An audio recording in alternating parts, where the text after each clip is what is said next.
Have you heard news of a real estate market shift? Do you know what that means for you, the consumer? Check out this week's episode of Tom's Take. We're going to go deep on it, report exactly what's happening, and tell you what that means so you can make a really well-informed real estate decision well beyond any sort of shift that happens.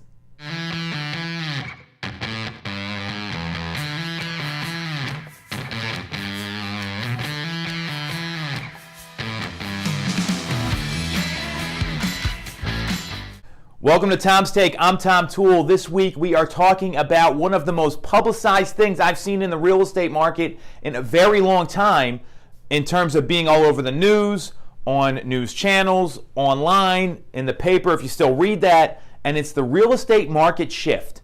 So this past weekend on the front page of the New York Times, it was right there.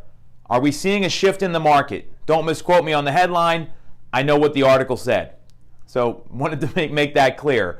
We've seen similar reports from CNBC, Zillow, Forbes, you name it. Everyone is talking about it right now. So how did we get here and what does that mean moving forward? So there's two key data points that have been tracked that people are looking at and identifying this as the beginning of a shift. One is the sales pace across the country has slowed. So year over year, we're not seeing the same increase of number of homes that sold as we did compared to 2017 to 2018. The 2018 numbers based on 2017 you're not seeing the same delta. The change or the increase is smaller. 2016 to 2017, 2015 to 2016, etc., we were seeing bigger gains year over year. Secondly, the rise in prices has also slowed. So prices aren't going down, that's not what I'm saying here, but we're starting to see them level. And obviously real estate's super local, so we can even go into micro markets in the greater Philadelphia area, different school districts, different townships, walkability to downtown areas. You're going to see a trend in each one of those, and it's really critical to get that information. Overall, these are national numbers and regional numbers that are indicating there's a shift in the market. So what are some of the factors behind it? And one is mortgage rates have really pushed up, meaning in the past, we saw rates increase a little bit, then decrease, normal fluctuation in a market. This year, in the fall, the rates haven't retreated. Right now, you're looking at 4 5/8% on a 30-year fixed loan, so it's pretty critical to understand this is a lot higher than what it cost to borrow even a year ago. And that costs buyers more money, so their price range changes. They can't afford as much of a home, and as a result, there's maybe a little less demand than there was. There's still a lot of demand out there. There's still low inventory, so that's one of the reasons a lot of people are saying we're not in a bubble, but more of a return to a normal market, because these past couple years, and you can Google all this stuff as well, this has been the best real estate economy that many people have ever seen. And those are people that have been selling real estate a lot longer than I have, and I've been doing it 17 years. So let's be clear on what we're looking at here. It's not a bubble bursting, but rather a return to a normal market. And with the Fed's current rate policy, where they are aggressively raising rates, this is going to continue. Mortgage rates aren't directly controlled by the Fed. I want to be clear. I've talked about this before. Rather, it affects the yield on the 10-year Treasury bill, and that affects mortgage rates. So that's a major factor here. And when the rates continue to rise, and all the predictions are they're going to be in the 5s at the beginning of next year in 2019, that's going to cost someone more to buy a home.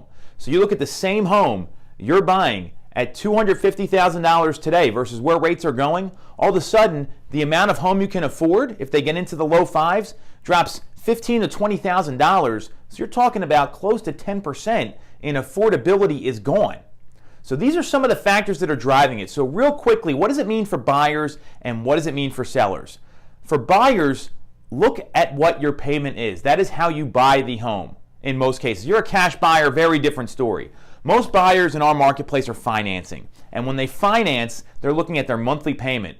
So you may be looking at homes now and may say, I'm going to hold off until inventory increases a little bit. Guess what? The same home you've seen today, that price is the same 3-4 months from now, it's costing you more money. So you really need to be mindful of that. So if you see the right home, it works for you and your family, you may want to pull the trigger, because if you're going to be there 7, 10, 15, 20 years, that payment sticks with you. And with rates going up, it's really important to lock in a low rate. You also may want to think about adjustable mortgage rates. If you're only going to be in a home 5, 7, 10 years or shorter, think about an adjustable rate to save time, and talk to your lender about this. This is the best advice I can give you there. So if you see something that works, jump on it now. Obviously, if it doesn't, it's got to work for you and your family first and foremost.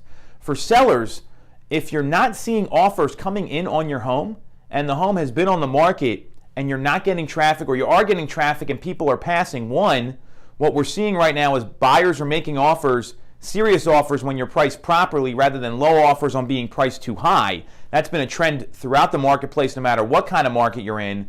But secondly, the longer you stay on the market, it may cost a buyer more money to buy your home at that same price. In fact, it clearly will when rates go up. So this is really critical to understand this. And when you get into the new year next year, there's going to be more competition. There's going to be other homes getting listed. So if you want to sell, now may be the time to really maximize your equity and maximize your return, even if you have to make an adjustment to the price. So really be mindful of that. Talk to your agent, get in this conversation. We've seen this really crop up over the past 30, 45 days here, that the market is shifting. I'm clear on it.